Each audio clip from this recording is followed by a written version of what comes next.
देखिए, कानून का राज स्थापित करने के लिए जो भी वांछित कार्रवाइयाँ हैं, उन सभी कार्रवाइयों को हम लोग प्रभावी ढंग से लागू करने जा रहे हैं और कर रहे हैं।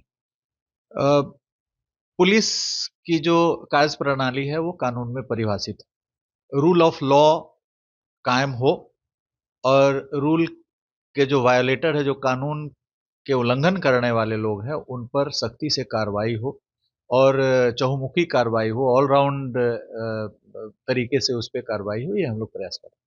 ये देखिए कोई भी कानून सबके लिए बराबर है और जो पुलिस के पदाधिकारी हैं या किसी भी सरकारी विभाग के पदाधिकारी वो कानून को अपने हाथ में नहीं ले सकते हैं। और जैसा कि आपने देखा ही होगा कि हाल के दिनों में यदि पुलिस पदाधिकारियों के द्वारा यदि कोई गलती की गई है, अपराध किया गया तो उनको एक अपराधी के तरह व्यवहार करते हुए उनको जेल भेजा गया है। चाहे वो मकेर थानाध्यक्ष हों या एक बगहा में भी एक डीएसपी के द्वारा कार्रवाई गलत की जा रही थी, ट्रैफिक डीएसपी के द्वारा उन पर भी कार्रवाई हुई है, उन पर भी केस दर्ज हुआ है। या उत्पाद थाने के जो इंस्पेक्टर ये सब गलत कर रहे थे, उनको भी गिरफ्तार करके जेल भेजा गया। तो ये इस तरह की कार्रवाइयाँ पुलिस पदाधिकारियों और अन्य जो सरकार के कर्मी हैं, अन्य विभाग के कर्मी हैं, जो कानून का उल्लंघन करते हैं, जो कानूनी रूप से अपराध के रूप में परिभाषित है, उन पे कार्रवाई की जा रही है।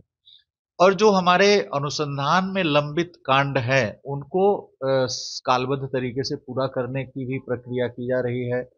जितने हमारे बड़े पदाधिकारी हैं फील्ड में डीआईजी, आईजी से लेकर के एसपी, सिटी एसपी डीएसपी उन सबों के लिए जो कर्तव्य निर्धारित हैं पुलिस हस्तक में और अन्य पुलिस आदेशों में और अन्य जितने सारे सर्कुलर्स हैं हमारे, उनमें जो निर्धारित कर्तव्य है, वो अपने निर्धारित कर्तव्य का पालन यदि नहीं कर रहे हैं, तो उनको पालन कराने के लिए किया जा रहा है। जितने हमारे पुलिस प्रतिष्ठान हैं, उनको थॉरोली इंस्पेक्शन कराया जा रहा है और उसके अंतर्गत वो एक-एक चीज़ को देखते हैं कि कहाँ पे त्रुटियाँ हैं, कहाँ पर लापरवाही बरती गई, इन सभी चीज़ों को हम लोग देख रहे हैं ताकि पुलिस को एक प्रभावी ढंग से पुलिस की कार्रवाई प्रभावी ढंग से हो। नहीं देखिए इनकाउंटर कोई ऐसा एक सोची-समझी कोई ऐसा नीति नहीं है। पुलिस की जब गतिशीलता बढ़ेगी क्षेत्र में और अपराधकर्मी भी गतिशील रहते हैं और पुलिस की भी जब गतिशीलता बढ़ेगी तो एक प्राकृतिक कालक्रम में, नैसर्गिक कालक्रम में वो भिड़ंत संभावित है। तो ये ऐसा नहीं है कि कोई पुलिस को पता है पहले से कि हाँ, हम कोई मुठभेड़ कर दें, मुठ ऐसा होगा तो रोज़ मुठभेड़ ही होगा। लेकिन ये एक चांस इंसिडेंट है कि आप भी गतिशील हैं किसी क्षेत्र में और अपराधी भी गतिशील है, तो इसमें आमने-सामने की भिड़ंत होना स्वाभाविक है। तो नेचुरल कोर्स ऑफ इवेंट में ये हो सकता है और इधर चूँकि आप देखे होंगे कि पुलिस गतिशील हुई है, पुलिस क्रियाशील हुई है, इसलिए मुठभेड़ की घटनाएँ हुई हैं कई जगह पे तो ये गतिशील रहने के कारण होंगी। ये कानून के सामने सब बराबर है। कानून चाहे वो पुलिस पदाधिकारी हो, कोई सरकारी कर्मी हो या कोई भी व्यक्ति हो, कानून सबके लिए बराबर है। Equality before law. तो वो रूल ऑफ लॉ का एक मूल सिद्धांत है, तो उसको तो अपनाना पड़ेगा।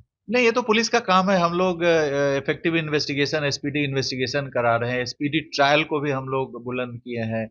अपराध कर्मियों के द्वारा अर्जित क्राइम प्रोसीड्स को भी जब्त करने के लिए हम लोग एसओपी बनाए हैं और सभी थाना को निर्देश दिया गया है कि ऐसे लोगों को चिन्हित करें, अपराध से अर्जित संपत्ति को जब्त करें।